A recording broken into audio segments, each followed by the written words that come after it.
se buscaba con varias fuerzas políticas una reforma, se le puede llamar así, pero una regulación al Tribunal Electoral del Poder Judicial de la Federación. Era pues una intención de Morena, incluyendo al PRI, al PAN, al PRD, al Partido del Trabajo y al Partido Verde Ecologista de la Nación, con una amplia oposición de Movimiento Ciudadano. De pronto, pues se baja del camión el Partido Acción Nacional, se plantea que hubo una diferencia entre el dirigente del PAN, Marco Cortés, con, pues vamos, los coordinadores y el coordinador y a la hora, pues presidente de la mesa directiva de la Cámara de Diputados, que es de origen del PAN, pues hay muchos asegúnes en cuanto a esta nueva historia.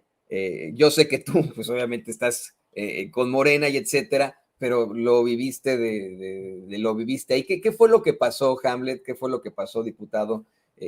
¿Por qué se bajaron estas fuerzas políticas? ¿Por qué no se consigue llegar a este acuerdo? ¿Qué pasó ahí en el PAN? No sé si tengas un poco de claridad sobre esto. Sí, Antonio, decirle a nuestra audiencia que la reforma tiene tres ejes fundamentales. El primero de ellos es cederle a la Suprema Corte de Justicia de la Nación la facultad de revisar los desacuerdos de los órganos de gobierno de la Cámara para determinaciones internas. Por ejemplo, como ustedes saben, pues hay muchas comisiones. Si alguna fuerza política no está de acuerdo con cómo se integran las comisiones, entonces que se cree una vía para que sea la Suprema Corte la que resuelva quién tiene la razón.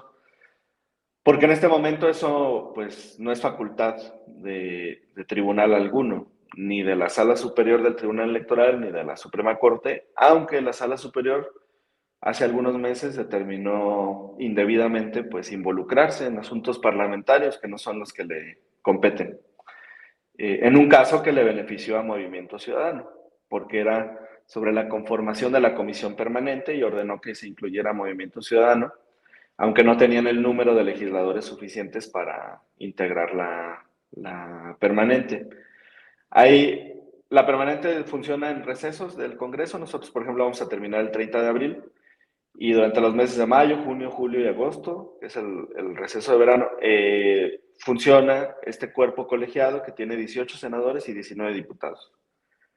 Entonces, en esos 19 se tienen que representar a los 500. Tú divides 500 entre 19 y te va a dar 26.3. Entonces, una fuerza política necesitaría tener 27 legisladores para tener derecho a un asiento en la comisión permanente.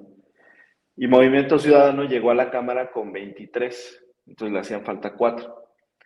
Si tú indebidamente le das a MC un asiento por tener 23 legisladores, pues estás quitando el derecho a otras fuerzas políticas que sí tienen esa representatividad, que salió de las urnas, no es un tema caprichoso. Entonces, esa es la primera razón por la que estamos intentando reformar y es la primera razón por la que Movimiento Ciudadano no está a favor, perdón, está en contra, porque le ha beneficiado ese intervencionismo del Tribunal Electoral. El segundo aspecto tiene que ver con la regulación de el principio de autodeterminación de los partidos políticos para elegir a sus dirigencias. Y en eso, pues también Movimiento Ciudadano se siente muy cómodo. ¿Cuántas décadas lleva Dante Delgado como dirigente eterno de Movimiento Ciudadano? Nadie los ha molestado. Y ahora que se aprobó la extensión de algunos meses de la dirigencia de Citlali Hernández y Mario Delgado, en medio del proceso electoral del Estado de México y el presidencial del 24, el Tribunal Electoral pretende involucrarse. Aquí tengo el proyecto de la sentencia de la magistrada Otálvaro.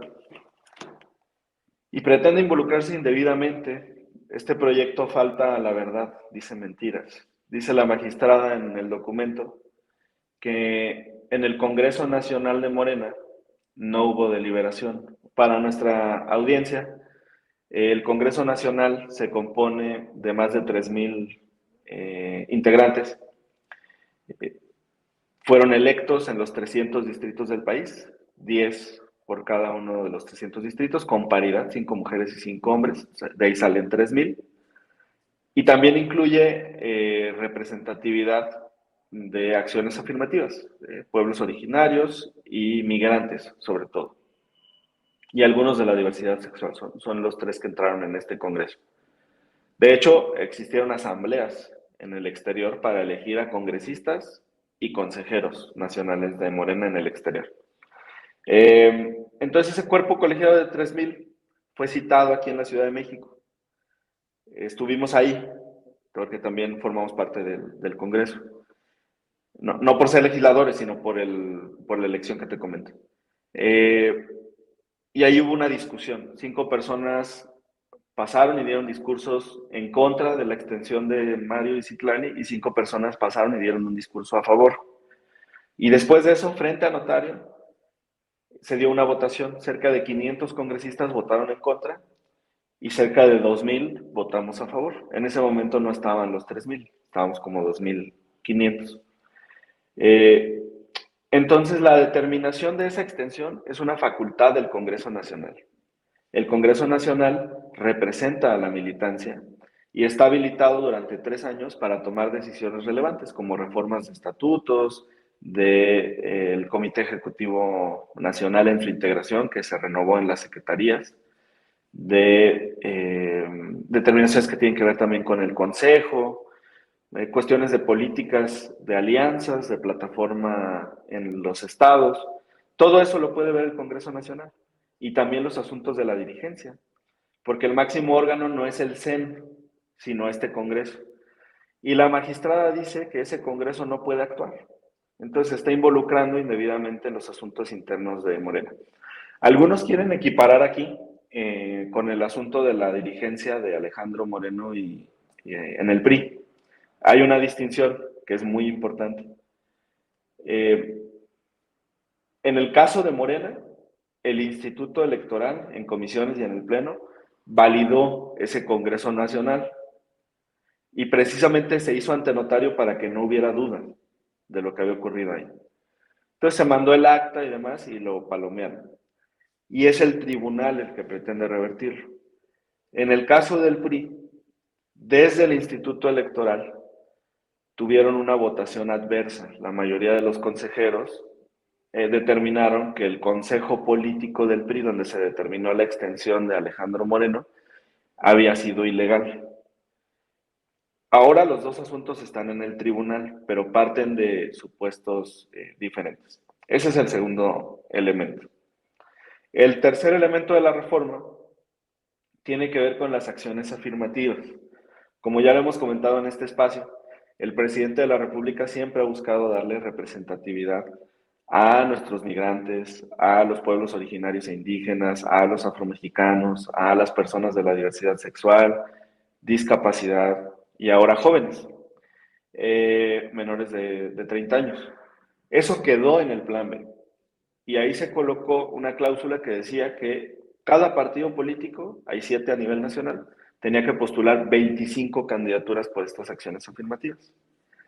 Y ahora que viene la reforma constitucional, la oposición, particularmente el PAN, pretende obstruir que se coloque una cláusula que señale desde la Constitución que los migrantes tienen derecho a ser diputados, pero que además establezca una cantidad de asientos, no por categoría, sino en conjunto, para migrantes, pueblos originarios e indígenas, afromexicanos, diversidad sexual, personas con discapacidad, jóvenes y las que se creen en el futuro.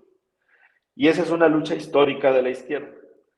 Entonces, un grupo de legisladores, encabezados por la presidenta de la Comisión de Pueblos Originarios, que es de Morena, Irma Juan Carlos, firmamos un documento Querido pidiendo Hamlet, que... querido Hamlet, Perdóname, sí. está comenzando la conferencia de prensa Ok, mañanera. Si me permites, te puedo marcar después de esto, pero está muy importante. Quiero hablar de la sección afirmativa, pero vamos ahora a la conferencia. Te marcamos unos momentos. claro.